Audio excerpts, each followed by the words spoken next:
अध्याय सतों जड़ भरत जो राज छॾे तपोवन में तपस्या करण लाइ वञण ऐं उते वञी हरणीअ जे बचे पालण।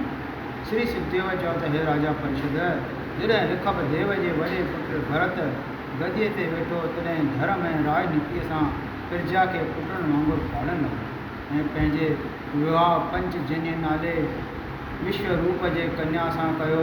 राजा भरत खे उन स्त्रीअ मां धूम्रकेतु आदिक 5 पुत्र तमामु सुंदर ऐं प्रतापी पैदा थिया। जॾहिं राजा घणा यज्ञ करे उन्हनि जो फल परमेश्वर जे निमित्त अर्पण कयो, तॾहिं खेसि परमेश्वर जे चतुर्भुजी स्वरूप ध्यान में ॾेखारी ॾियणु लॻो।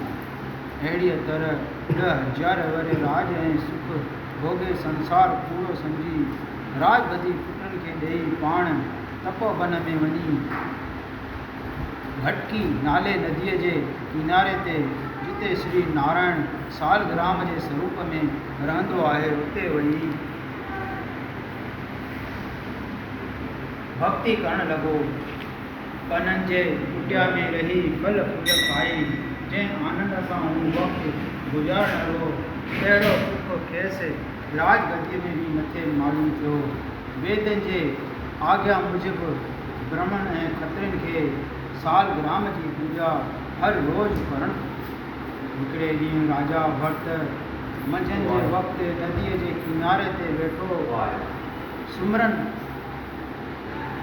सूरज भॻवान जे ध्यान करे त हिकिड़ी ग़रीबवती हरणी पंहिंजे परिवार खां विछड़ी उते अची पाणी पीअण लॻी त ओचितो ई हिकिड़े शींहं गजगोड़ कई।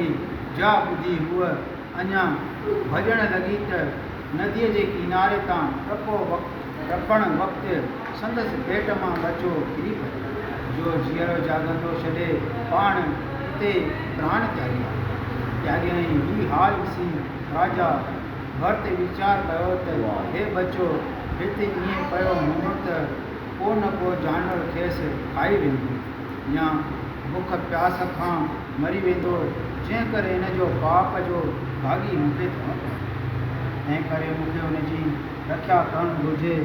इहो वीचार करे राजा भरत हुन बचे खे खणी पाणीअ सां धोई पंहिंजे कुटिया में आणे रखियो ऐं गऊअ जे खीर पीआरे खेसि बचनि वांगुरु पालण लॻो। बसि श्री कृष्ण भॻवान।